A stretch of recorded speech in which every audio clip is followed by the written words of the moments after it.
ये वीडियो देखिए और वीडियो में कही गई बातों को ध्यान से सुनिए और याद रखने की भी कोशिश कीजिए। क्या खड़े होकर वजू करना जायज नहीं है? तो असरने के लिए मैंने वजू किया था, वो खड़े होकर किया था, क्योंकि खड़े होकर वजू करना जायज है, लेकिन बैठकर वजू करना बेहतर और अफजल है। मगर इसका मतलब ये हरगिज नहीं कि खड़े होकर वजू करने वाले को खिलाफ सुन्नत यानी सुन्नत के खिलाफ काम करने वाला कहा जाए, क्योंकि बैठकर वजू करना वजू के मुस्तहबात में से है, ना कि वजू की सुन्नतों में से।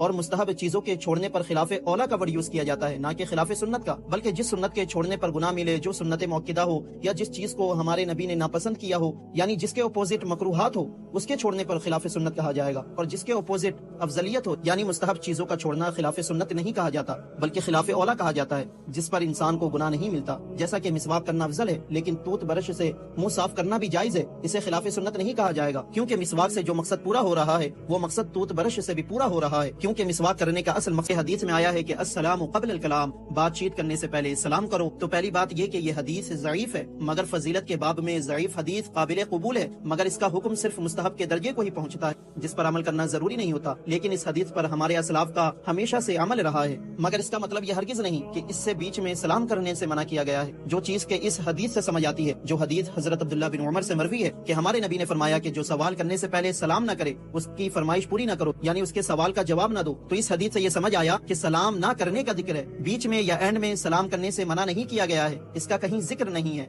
मगर फिर भी जब मैं एक वीडियो के जरिए आपसे मुखातिब होता हूँ तो यहाँ एडिटिंग के जरिए स्टार्टिंग में हुक लाइन या सवाल या जुमला बोलता हूँ, और ये कोई मैं आपसे बातचीत नहीं करता, बल्कि ये वीडियो का एडिट किया हुआ व्लॉग के अंदर का एक पार्ट होता है, जो कि मुकद्दमा के तौर पर स्टार्टिंग में पेश किया जाता है। फिर जब मैं अस्सलाम वालेकुम मेरे प्यारे भाई और बहनों कहता हूँ, तो इसके बाद ही मैं आपसे मुखातिब होकर बातचीत करता हूँ, अपनी बात की शुरुआत करता हूँ, जो कि ताबीर करने के बाद अल्हम्दुलिल्लाह अस्सलामु क़ब्ल अल कलामी के मुवाफिक पाया गया। मेरी इस वीडियो का सारा खुलासा वीडियो के आखिर के 2 मिनट में होगा। सबसे पहले हम बात करते हैं शरीयत की इस्तिलाहात की, कि शरीयत के अंदर कुछ इस्तिलाह ऐसी हैं कि जिनको एक दूसरे के लिए हमेशा इस्तेमाल किया जाता है। मिसाल के तौर पे जब फ़ुक़हा किसी चीज़ को मकरूह करार देते हैं तो अक्सर उससे मुराद मकरूह तहरीमी ही होता है, और ये अहले इल्म इससे वाकिफ़ हैं। लेकिन बाज़ अवकात होता ऐसा है कि सियाक़ व सबाक़ को देखते हुए वो काम मकरूह से मुराद मकरूह तंज़ीही होता है।